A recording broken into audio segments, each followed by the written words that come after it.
Kalena dhammat sawanang etamang kalamutamang. Part 29. Judul buku Bunga Rampai Ceramah Dhamma Retret Intensif Meditasi Satipatthana oleh Sayadaw U. Zatila di ISMC Bakom Indonesia 1 Maret sampai 7 April 2020. Penerjemah Bahasa Indonesia Sayalei Wajiranyani. Penyunting Bahasa Indonesia Yong Tet Mui. Perancang sampul dan foto sampul tim Yasati. Cetakan pertama Oktober 2022. Hak cipta. Copyright 2022 Yayasan Satipatthana Indonesia Yasati. Penerbit Yayasan Satipatthana Indonesia. Layanan pembaca Indonesia Satipatthana Meditation Center, ISMC Jakarta, Jalan Nusa Raya, Blok AA1 Nomor 1, Citra 1 Extension, Kalideres, Jakarta Barat, Indonesia. Indonesia Satipatthana Meditation Center, ISMC Bakom, Dusun Baru Limus, Kampung Bakom, Kelurahan Cikancana, Kecamatan Sukaresmi, Kabupaten Cianjur, Puncak, Jawa Barat, Indonesia. Buku ini tidak diperjualbelikan untuk dipersembahkan sebagai dana dhamma dari meditator dan umat Yasati dalam maupun luar negeri. Baiklah, pada video part ini saya akan membacakan bagian 29 atau part 29 dari buku ini, yaitu Patama Maranasati Sutta. Pada malam hari ini, Sayadaw akan berceramah tentang Patama Maranasati Sutta. Patama artinya yang pertama. Maranasati artinya perhatian murni terhadap kematian. Dalam sutta ini pertama kali Buddha membahas tentang kematian. Ketika Buddha berdiam di desa Nagita, saat itu Buddha memberikan ceramah kepada para biku. Buddha bertanya, "Apakah para biku, Anda semua mempraktekkan perhatian murni terhadap kematian? Apakah Anda sering mempraktekannya? Jika Anda sering mempraktekannya, Anda akan melihat banyak manfaat. Anda akan bisa memahami Nibbana dan mengakhiri semua penderitaan. Para biku, apakah Anda mempraktekkan Maranasati?"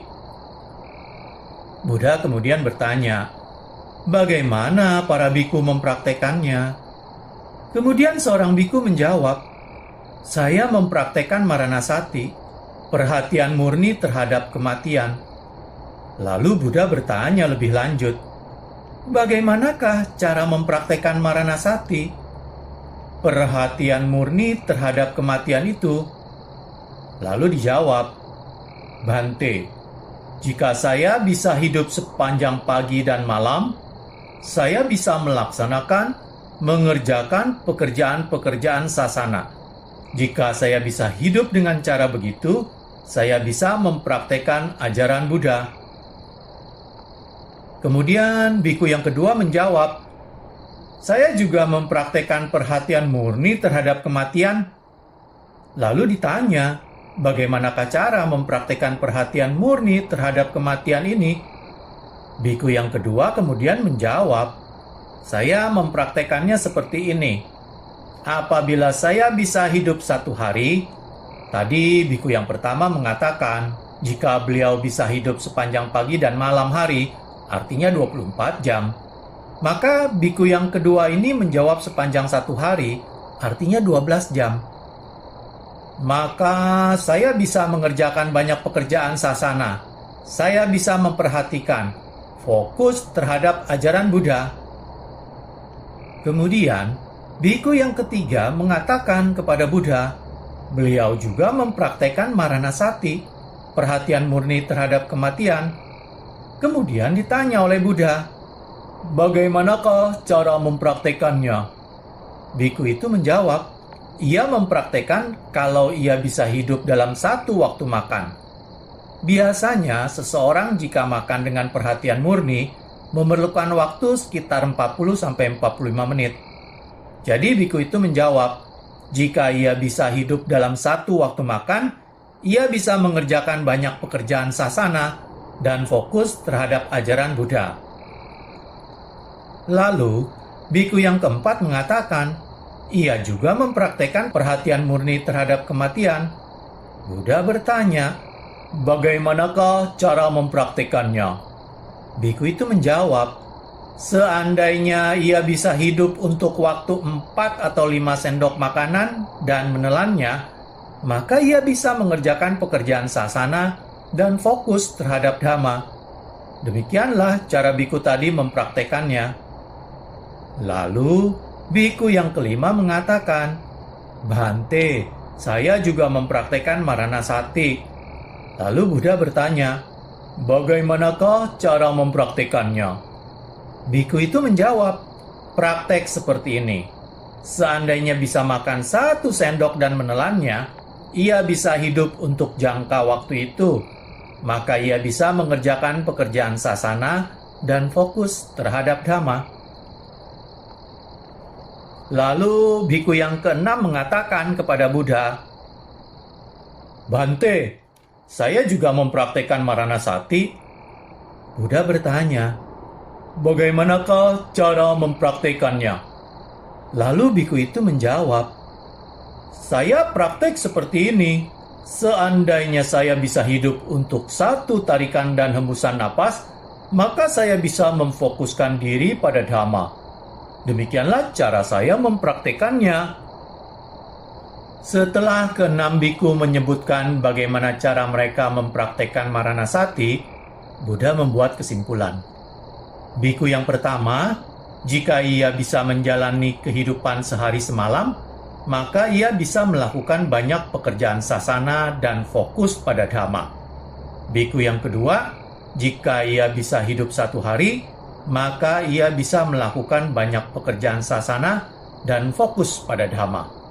Biku yang ketiga, jika ia bisa hidup pada rentang saat makan, maka ia bisa melakukan banyak pekerjaan sasana dan fokus pada dhamma.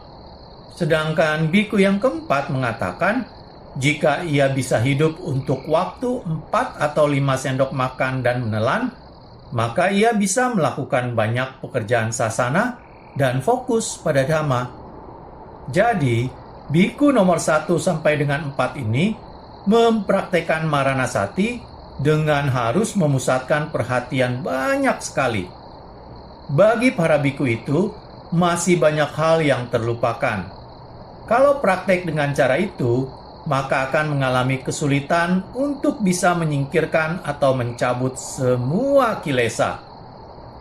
Kemudian, untuk biku yang kelima, yang mempraktekkan Maranasati dalam waktu 1 sendok makan dan menelannya, dan biku yang keenam, jika ia punya waktu dalam 1 tarikan dan hembusan napas, maka mereka bisa memfokuskan diri pada dhamma. Yang 2 ini mempraktekkan Maranasati cukup bagus. 2 biku ini mempraktekkan Maranasati dengan tidak banyak lalai. Mereka praktek cukup bagus. Praktek Maranasati mereka cukup kuat untuk bisa mengakhiri, menyingkirkan kilesa. Praktek mereka cukup kuat untuk bisa mengurangi dan akhirnya menyingkirkan kilesa. Para biku haruslah mempraktekkan Maranasati tanpa pernah melupakannya. Para biku harus mempraktekkan Maranasati dengan rajin dan tekun untuk menyingkirkan, mencabut semua kilesa. Demikianlah apa yang diajarkan oleh Buddha. Buddha mengajarkan dhamma dengan berbagai cara. Beliau mengajarkan meditasi 4 landasan perhatian murni, metta bhavana, renungan terhadap 32 bagian tubuh, asubha, Maranasati, semua ajaran Buddha untuk mengurangi kilesa atau penderitaan. Sebagai manusia, kita memiliki orang tua, saudara, saudari, paman, bibi, kerabat, sepupu, teman, ipar, banyak sekali. Juga wihara, rumah, mobil, permata, banyak hal yang dimiliki. Karena banyaknya yang kita miliki ini menimbulkan banyak kemelekatan. Orang pada umumnya memiliki kemelekatan baik terhadap orang tuanya, saudara-saudarinya, kerabat, juga harta permatanya. Karena adanya kemelekatan ini menumbuhkan kecemasan. Kemelekatan dan kecemasan ini bisa mengakibatkan munculnya kemarahan. Kemarahan karena adanya kemelekatan. Kemudian juga memunculkan rasa tidak puas, benci, juga marah. Banyak hal yang muncul karena kemelekatan, kecemasan ini. Anda bisa melakukan praktek dengan berbagai macam cara, sehingga Anda bisa melihat kemajuan dari praktek Anda. Misalnya, sebelum Anda terlelap, Anda bisa mempraktekkan selama 5 menit, misalnya, bagaimana jika terjadi kematian? Seperti apakah kematian itu? Ketika kita sudah meninggal, tidak ada seorang pun yang mau memiliki kita. Betapapun kita mencintai dan merawat tubuh ini, ketika kita sudah meninggal, tidak ada seorang pun yang mau memiliki. Anda bisa mempraktekkan Maranasati selama 5 menit misalnya. Anda bisa merenungkan bahwa kematian ini bisa terjadi kapan saja. Pada saat ini, kita masih hidup. Tetapi mungkin karena adanya gempa, kita sekejap sudah meninggal. Demikian pula, mungkin karena sapuan tsunami, orang yang sedang berbahagia berjalan ke sana kemari karena adanya gelombang besar yang menerpa masuk ke kota, semuanya menjadi musnah. Juga bisa karena cuaca yang sangat buruk, api, dan penyakit. Anda jangan melupakan, setiap saat Anda mempunyai waktu merenungkan tentang kematian ini. Anda bisa merenungkan bahwa saat ini orang tua saya sudah meninggal. Ada teman-teman yang sudah meninggal. Banyak sekali orang yang sudah meninggal. Sayadaw menceritakan, pada tahun 2009, Sayadaw kembali ke desa kelahiran beliau. Saat itu, Sayadaw berusia 43 tahun. Sebelumnya, tahun 1981, ketika berusia 16 tahun, Sayadaw pergi belajar ke Yangon. Sayadaw adalah kelahiran tahun 1965. Pada saat beliau kembali ke desa di tahun 2009, Sayadaw membayangkan bahwa pada saat Sayadaw berusia 16 tahun, ketika Sayadaw pergi untuk menerima dana makan, yang saat itu mempersembahkan dana, sekarang sudah banyak sekali yang meninggal. Kemudian ketika Sayadaw berada 10 tahun di sana, lalu Sayadaw pindah ke Yangon, Sayadaw melihat juga sudah banyak yang meninggal. Ada beberapa yang masih tinggal, mereka sudah berusia lanjut. Sekarang sudah berganti dengan generasi muda di desa itu. Sudah banyak orang yang meninggal dunia. Saat ini berarti sudah tinggal bersama generasi yang berbeda. Apabila kita kerap kali merenungkan tentang kematian, kita akan mampu untuk mengurangi kemelekatan kita. Kemudian, jika ada hal-hal buruk yang menerpa, kita bisa merenungkan bahwa apapun kita tidak bisa membawanya serta. Dengan kita mempraktekkan Maranasati selama 5 atau 10 menit, akan sangat membantu kita. Anda menyisakan waktu 5 atau 10 menit. Ketika Anda sudah berada di ranjang berbaring, Anda merenungkan Maranasati. Misalnya saat ini sudah berusia 54 atau 55 tahun. Berapa tahun lagi yang masih kita miliki? Kita bisa meninggal kapan saja. Kita harus kerap kali merenungkan seperti itu. Kita juga merenungkan bahwa kita akan menjadi tua, sakit, dan setiap orang selalu mengalaminya. Jadi hidup ini sesungguhnya tidaklah berlangsung lama. Ketika Anda melihat seseorang yang sakit, sesungguhnya pada saat itu Anda sedang melihat Dhamma. Begitu pula ketika Anda melihat orang tua, melihat rambutnya sudah beruban, dan tubuh yang sudah renta, saat itu Anda juga melihat Dhamma. Saat itu Anda bisa merenungkan Maranasati.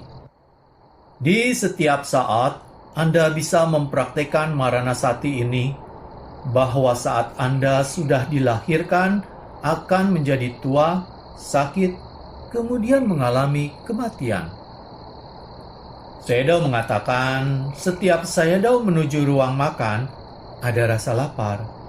Masih bisa makan. Sayadaw mengatakan ini menandakan Sayadaw masih sehat. Karena jika seseorang sakit, maka ia sama sekali sudah tidak memiliki rasa lapar. Sayadaw menceritakan, tahun lalu ketika Sayadaw berada di Bali, Sayadaw terpaksa harus ke rumah sakit. Walaupun di sana, di rumah sakit, disajikan makanan yang lezat, Sayadaw sama sekali tidak merasa lapar. Pertama kali Sayadaw jam 2 pagi buta harus ke rumah sakit milik pemerintah. Sesudah itu, jam 5 pagi, Sayadaw keluar lagi ke rumah sakit swasta. Di sana juga disajikan makanan, juga tidak ada rasa lapar. Demikian pula setelah operasi, keesokan harinya, juga tetap belum ada keinginan untuk makan. Tapi saat ini, ketika pergi ke ruang makan, sebelum makan, ada rasa lapar. Ini menandakan tubuh masih baik-baik saja. Kita bisa bayangkan, bagaimana mereka yang saat ini menderita penyakit corona. Banyak yang mengalami kematian. Ada 900, 700, 300, 10, atau 1 orang yang setiap saat bisa meninggal. Mereka itu mengalami penderitaan. Mereka tidak ada rasa lapar karena mereka sendiri sudah menderita. Kalau kita betul-betul menderita, maka kita sama sekali sudah tidak ada nafsu keinginan. Melihat demikian banyak yang menderita, kita bisa mempraktekkan metta. Jika seseorang saatnya harus meninggal, mungkin bisa saja terjadi beberapa menit lagi, beberapa jam lagi, ataupun beberapa hari lagi. Ada yang belum meninggal, tapi mereka sangat menderita. Dengan adanya kasus corona ini, sesungguhnya kita bisa merenungkan lebih mendalam tentang anicca, dukkha, dan anatta. Orang harus berpikir bahwa dirinya sendiri ini masih sehat, tetapi karena adanya virus corona, di seluruh dunia semua jadi menderita. Yang belum meninggal pun mengalami penderitaan yang berat. Sudah ada 60 ribuan yang meninggal dan 1 jutaan lebih yang terinfeksi. Kalau kita mengerti hal itu, kita seharusnya merenungkan tentang Maranasati dan Asubha. Ketika Anda sakit, kemudian Anda melihat orang yang sakit dan menjelang ajal, Anda bisa merenungkan tentang Maranasati yang akan menjadikan batin atau kesadaran Anda lebih kuat dan kemelekatan Anda berkurang. Sesungguhnya, kehidupan adalah seperti itu. Kita tidak bisa menghindarinya. Satu saat, kita harus meninggalkan jasmani ini. Tidak ada siapapun yang bisa menghindarinya. Anda sebelum melakukan meditasi duduk, Anda juga bisa mempraktekkan Maranasati ini untuk 5-10 menit. Juga ketika Anda sudah rebah di ranjang. Anda berada di bandara. Ketika Anda berada seorang diri dan Anda punya waktu, Anda bisa selalu mempraktekkan Maranasati yang sangat bermanfaat. Sadhu, sadhu, sadhu. Demikianlah berakhir sudah saya membacakan bagian atau part 29 dari buku ini. yaitu Patama Maranasati Sutta.